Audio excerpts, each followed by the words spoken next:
Well, howdy, howdy, howdy, nearly senior citizen here. Greetings, boys and girls, and welcome to this another brand new day. No hamster today. Little Figmo, he was asleep. I tapped on his house to try and wake him up, but then when he looked up like, hey, I was sleeping, I felt bad, so I'm leaving him alone.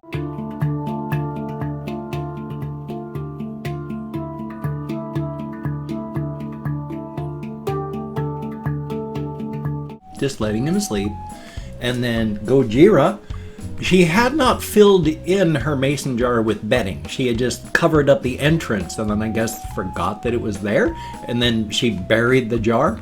So last night I went through and I dug all the bedding off the top of the jar, dug out the entrance, and the mason jar was completely empty. It's just the entrance was covered up. So I moved that all out. Now she's inside of her mason jar and she's sleeping away. So that's cool. I'm glad I could help. She's a silly goose. They're all silly gooses, but they're all doing well. And that's a very, very good thing. Everybody's running on their wheels. I don't know if Saber/Cream is actually running on her disc.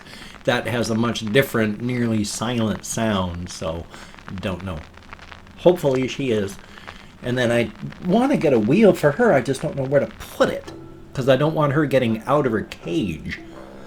So we shall see. Hopefully there's something I can find for her because she needs to be able to exercise too. And all animals, well, I mean, maybe not all animals, but most animals like things like running on wheels. As I mentioned before, this one biologist put a wheel outside of her house just to see what wild animals would do. And wild animals love it. She put it in a semi-safe spot in her garden, and mice and squirrels, toads, everything would come in and just play on the wheel.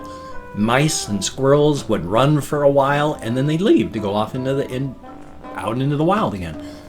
And so, yeah, so I need to get her a wheel, but in a way that she's not going to get out of her cage. The important part. Excuse me so very much. I'm pretty much positive now that I can't walk to Walmart anymore now that I am off opiates. Every time I've walked to Walmart and back, I have had a bad night. Can't sleep. Restless leg. Because I have restless leg syndrome from nerve damage, which is unfortunately one of the, well, there's like two real ways that you can get restless leg syndrome. And the first one is just genetics. You're born with it. And that sucks real bad. And the second way is nerve damage. And I have got everywhere from right up here at the top of my neck, I've got spine damage. Luckily very little. It's just I've got numb spots on my back where I can feel the pressure underneath my skin when I'm moving the muscles around. But rubbing and stuff like that, nothing. So there's nerve damage. And I've got all the way down with sciatica, neuropathy. I have damaged all of my various nerves there. It is not good. And then, of course, I severed this, but that's not going to affect my legs. So that's where I picked up restless leg. But these past couple nights, last night and I think the night before, yeah, because I walked to Safeway and back. Last night, I walked, oh golly, a lot around. Well, I went down First Street, which they're going to be closing for a while because they're going to be doing a lot of work there. If you know Shelton, if you don't, then I know this means nothing. And then up to Alder, and then down 7th, and then down to whatever the heck name it is, where that runs across where the railroad tracks are, and then walked on the railroad tracks, and then back up, yeah, up into southern Shelton. And so it was like 2 miles, maybe in the 2-3 mile range, because it took about an hour, which means, that's like 3 miles. But while my lower back was starting to scream, it was nowhere near as loud as it usually is, like when I hit Walmart and then come back. My shoulders and back were starting to hurt, but not as much as they normally do. And then last night, I slept real well. I had to go to bed early. My legs were starting to feel kind of, you may not want want to be sitting in a chair too much longer. And so went to bed around 11:30, which is a good thing. I mean, you need to sleep. Problem is, I can only sleep X number of hours, and so if I go to bed early, that means I wake up early. But I slept. Out of bed at around 6:30 from pain. I mean, there was just no reason at all to stay in bed anymore because it just hurt so much. So, not going to be resting, just sitting there going, I'm hurting. Is it time to get out of bed yet? It's cold though. I like being warm, but ow. So, I've been up early, and I started recording early because I got up early. So, it's an early day. Thumbs up. And apparently today is the Easter Monday. I have no idea what day Easter is anymore, so I'm confused. Thumbs up for that. But yes, at least I slept, and that's nice. I'm still have a sleep deficit that's about a decade deep, but it's nice to sleep, and that's a good thing. What you need to have nice, restful sleep to heal, both mentally and physically. If you're not getting restful sleep, you're not going to be able to really heal, and it's just going to drag you down. You need restful sleep, and that's the big difference right there. And also, I have been absolutely amazed at a change in myself. I do not wish harm on any other human being. In fact, even the man who sexually abused me, my mother's second husband, who gave me my last name. I like my last name, but I felt like a weight was taken off my shoulders when I heard that he had died. So, but I never really wished harm even on him. I mean, he died miserable. You know, he died before his time. He was morbidly obese. It was complications from his diabetes. So I never wished him any harm. I was just glad when he finally went. Trying to remember what I was going on about. Yes. So I try not to wish harm on anybody because I don't feel that way. And it's not good. Dehumanizing others is bad. Wanting to kill others is not good. It's bad. That we are social creatures, and killing is not a good thing, and it does take a horrible toll up here. So you got to be very careful. But I've reached the point in my life right now where, quite honestly, quite sincerely, I mean, I tweet about this all the time. It's like, really, we need to break out the guillotines. I mean, Madame Guillotine is very, very hungry, and we have a lot of baskets to fill. 99% of all the people that have $1 billion and more should be in irons, in cages, waiting their turn to help fill baskets.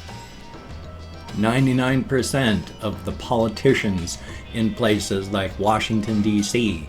and other places of import around the world need to be in irons, in cages, waiting to help fill baskets. And then just the corpses dumped out with the rest of the garbage. I never thought that I would reach this stage in what my view of the world is, because we're trying desperately. We have to get the brakes on with all these global climate change issues with the greenhouse gases. We need to stop destroying everything or we're all gonna die. And I don't want my species to die. I mean, at best, I've got, if I'm lucky, you know, maybe I'll live as long as my stepfather, he's still alive. He's almost 90. You know, so it can happen. He fought in World War II in the Navy, and he's still kicking. So, definitely a thumbs up. But even at that, I mean, another 30 years if I live, I'm only going to be seeing more of the tail end, but just the beginning part of it. And I still don't want everybody becoming refugees as the sea waters rise. I don't want everyone having to die as the weather changes and storms and flooding becomes the norm. I don't want the plants and the animals and the insects to continue vanishing in this huge extinction event we've started. I don't want our species to die. I don't want there to be possibly nothing. Well, not nothing. There'll always be something alive somewhere. I mean, even if it's just the archaeons and all that which is, animal, vegetable, archaeon, they're a different type of bacteria type thing, but they're like the extremophiles, things that live miles underground in stone. So I don't want to just hope that something else rises up in the billion years left on the planet. And I worry, of course, still. I mean, if our civilization ever crumbles, that's it. The ladders that we climbed to reach this point of civilization, we have pulled up and burned behind us. So if we ever fall down below one rung that's been torn down and pulled up, we're never going to get up again. We've used up so many resources. There's nothing left to find. We'll never be able to go through, a bronze, copper, iron age. Iron, maybe, if we're lucky, but everything else? No, there isn't anything. And if we're running right on the ragged edge of disaster right now because we're running out of stuff to make things like touch screens. So I don't know what we're gonna do now. And if civilization ever falls, I've been watching videos on this one and reading stuff on this one. We're real close to humanity's high point and high level being bicycles. And that's it. So yay. Yeah, I can't imagine a different type of future that way. I don't want to. I'd rather we could maybe stop the planet from being destroyed and killing everyone.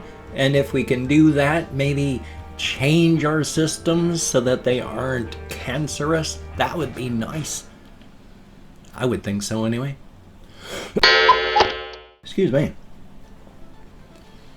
Past that though, just trying to survive. Oh, I just noticed that, this flipped over. I'm so very sorry. It must have happened during the night. I'll need to fix that. My apologies. I'll get that after the video. But past that, just surviving, trying to figure out now how I'm going to split up my day with my walks so that I can walk 6 miles, but not walk 6 miles in one go. I like being able to sleep. That is a nice feeling, especially now that I am, again, 100% opiate free. In fact, I need to contact my primary care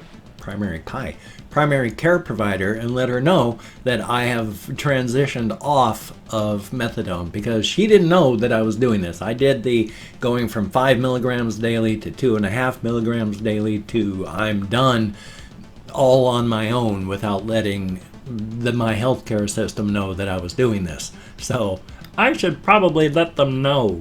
That would be a good idea, I think. But I'm trying to write, but I need to get the time.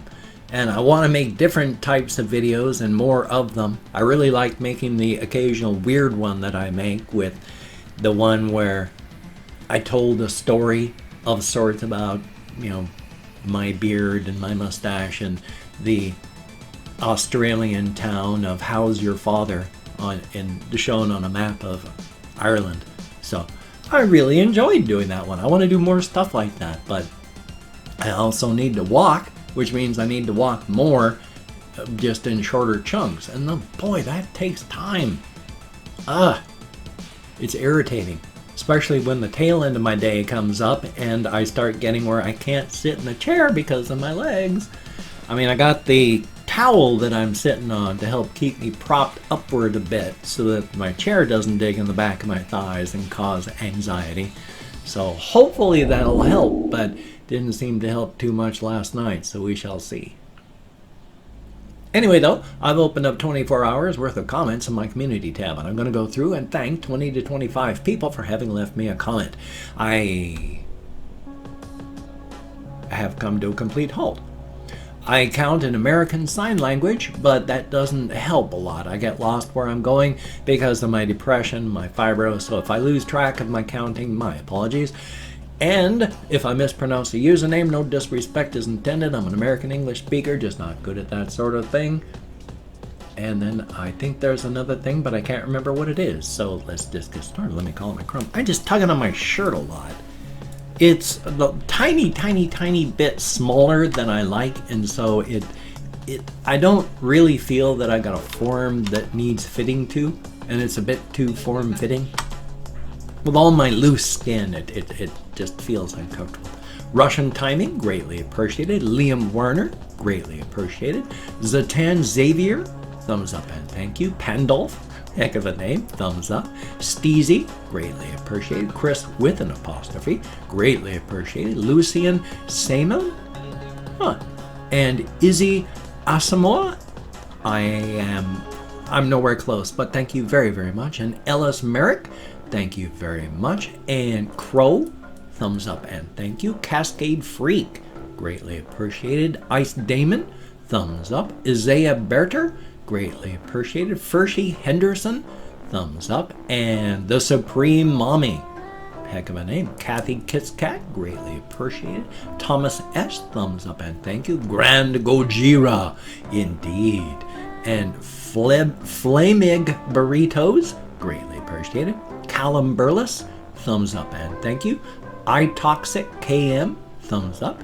Jeremiah Stokes, greatly appreciated. Ishan Ambohang, I sure hope I'm close. Awaken Moon, greatly appreciated. And last but not least is Perfect Tragedy, thumbs up and thank you. Greatly appreciated, each and every one of you. Oh, my arm is still so tired. Why did that? Ever since I fell, it has just hurt. And I fell back in what, February? So why does that hurt still so much when I lift up my arm? And it's disturbing and bothersome. They have found, though, here is the thing, if you ever find yourself wanting to touch a sore spot, please do so. That actually helps lower pain. If you have a spot that hurts, touch it. Touch it. That helps lower the pain response. Human touch, whether it's you or somebody else, human touch actually lowers the pain response. Don't grab an open wound with bones sticking out of it and arterial blood gushing. I mean, do grab it. You got to stop the arterial blood. Do what you can. But the point is, don't just go, oh, bet that hurts. Splap. That's not the good idea. It's like, let's stop the bleeding. Do that. So I just thought I'd mention that. I like random bits of trivia, learning little things. I'm slurring around my dentures a lot today, my apologies. Anyway, if you could check out my various links, I have Twitter, Facebook, GoFundMe, Patreon.com, NearlySeniorCitizen.com. If you could donate to my GoFundMe campaign or become a Patreon.com patron, that would be beautiful and awesome. But if you cannot donate, or you simply do not donate, I take all good wishes and I deposit them in the bank of my heart where I draw interest, so thank you very much. If you could toss me a like, I do appreciate all the positive validation I get from my existence, a definite thumbs up. And if you could subscribe to the channel, that would be very cool, greatly appreciated. I would understand if you don't wish to, but if you are down with it, I will do my very best to keep you entertained from now to the literal end of time. Ozymandias, King of Kings, look upon my works, ye mighty in despair. I'm actually at the point where when I see the trappings of civilization now, like I walk through town, I just get feeling really depressed because everything is so ephemeral. I mean, it's just, my town is just another anthill. And I get so depressed when I look at stuff like this. Even new construction makes me feel sad at the ephemeralness of it all. Thumbs up for that. Well, I got this video coming up, got another one, and then another one. So you take care. Have a great day today. I will see you on the flip side, my friend, and that is a very good thing.